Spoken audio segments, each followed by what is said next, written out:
The Evaluator tool is a web-based application. Once you sign up for an account, you'll be given a username and password and be able to log into the site. It's very simple in its design. It has 5 sections. And for the purposes of this short video, we're only going to be looking at adjustment settings, search parameters, and search results. And it was designed to answer the 2 questions that were mentioned in the email blast to all of you. So looking at adjustment settings, you'll notice that it's broken up into 2 distinct tables consisting of land and building adjustments. And like many comparable sales programs out there, you have the ability to select which adjustments and what method is applied. Is it per square foot or is it some sort of flat adjustment?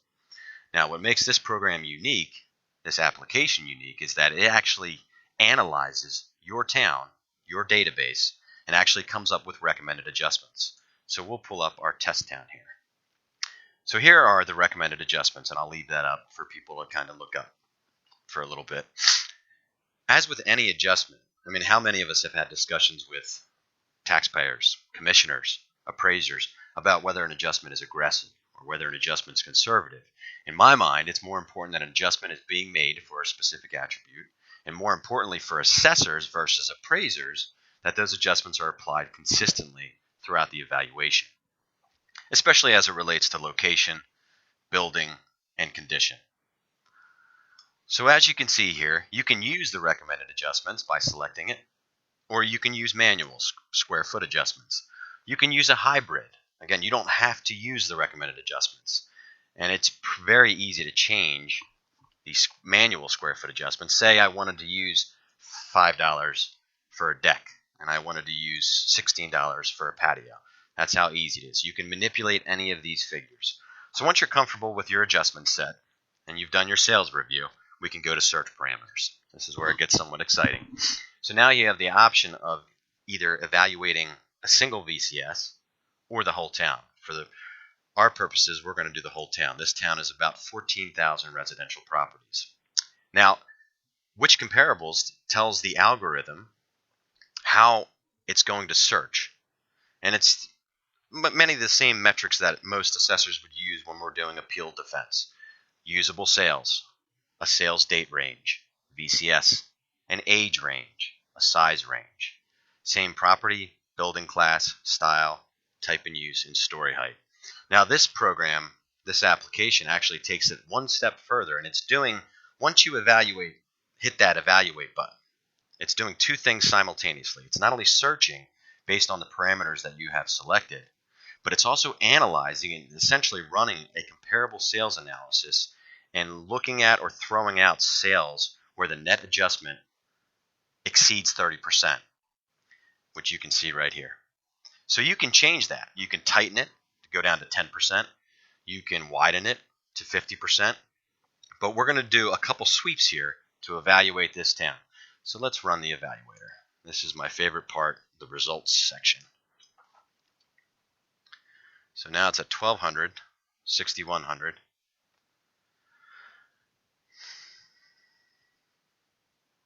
Done. Notice, out of the 13,542 properties, only 3,022 found no comparables, so they would look like this in red. So that essentially means that 10,000 have at least one comparable. And this is what I love about the results set. You'll be given the VCS, block and lot, location, the current assessment, the proposed assessment, and the percent change.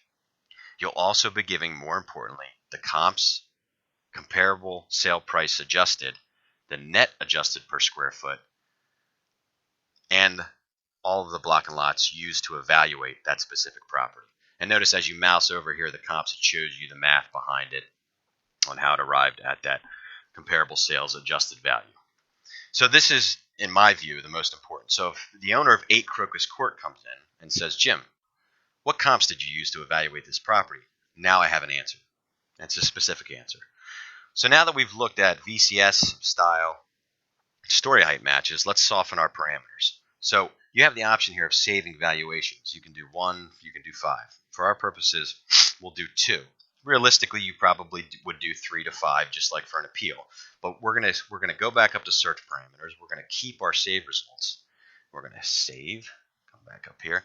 Now I'm gonna stay in the neighborhood, but I don't care so much about style. but I'd like to keep story height. So in other words, if I'm in a particular neighborhood, I'm okay with comparing a colonial to a bi-level or a split level because I've already looked for other colonial sale matches, right? So I don't want to compare it to a rancher. Notice it's done. Now we're down to 2,171.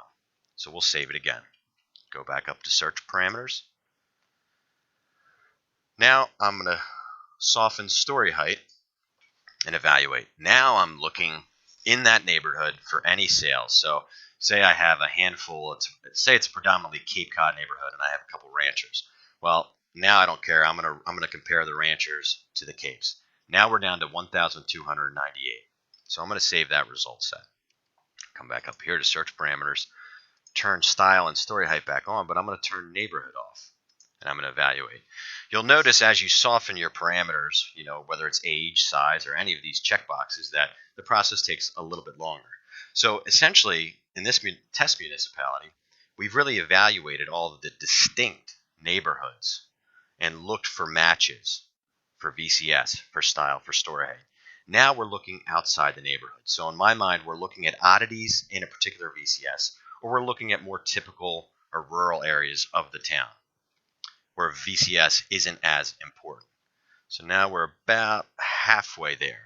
So think about these result sets we're getting, right? Not only do we now have an answer to taxpayers when challenged, but essentially we also have our appeal prep done for us.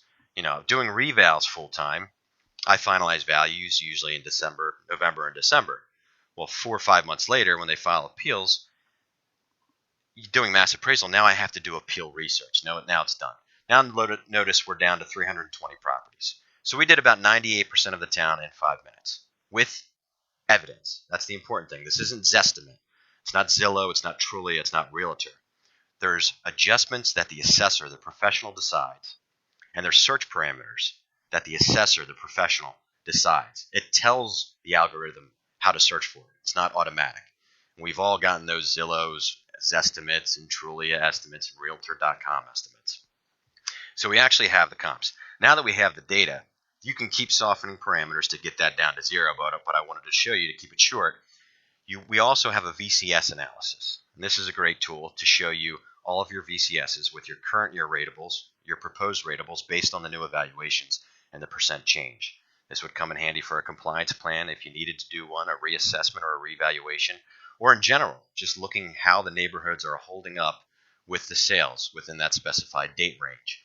You just tab through the pages. It also helps identify erroneous VCSs. Like here, there's a couple properties that don't have a VCS that probably should. So once you have this data, now we can export it. And the programmer did an interesting thing here.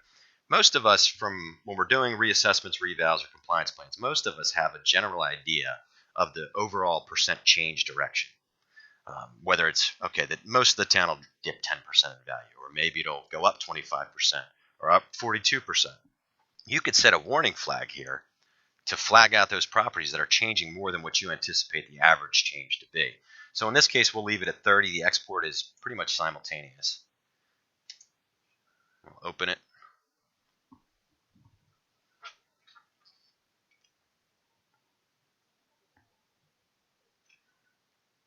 Gives you your VCS analysis and the individual analysis for each property. So I'm going to freeze this top row. Freeze top row. And we're going to scroll down. And here is your block and lot information. Here's your current assessment, proposed assessment. Here's the comparables it used and the comparable adjusted price. And you'll notice as you go down, you see these truths. That's either properties that have no comps, that haven't found comps yet, or here's one, the percent changes in excess of 30%. So it's flagging that information for you. Now, you can do anything you want with Excel. You can filter by VCS.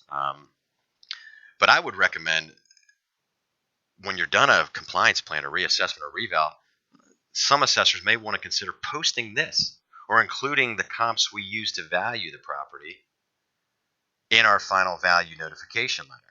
Because now we've just made ourselves look that much better.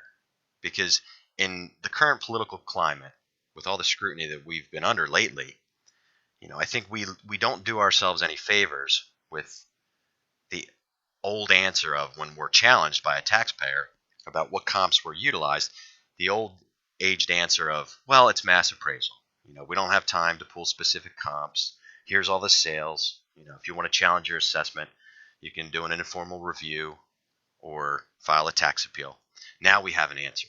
And it's an answer based on mathematics. It's an answer based on our search parameters and how we think and how we search.